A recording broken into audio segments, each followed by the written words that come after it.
I'm Ty with WTI, and I want to show you guys my wooden hangers. The reason why I got these is because I wanted a really nice uniformed look in our closets, and I like with these hangers you're able to hang shirts and also pants, and even though you're hanging two different objects, it still looks uniformed.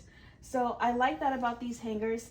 I also like that they are sturdy hangers, so when I got them they weren't flimsy, and I just really like the bamboo look here. So the top of the hangers can also twist so they're not fixed in a certain position, and I like that they have these little divots here, so in case I'm hanging like a spaghetti strap or something, it can keep it from sliding off the hanger. And although all the hangers are bamboo, there is a slightly different tone to each hanger, which I like. So I highly recommend these, and that's my point of view.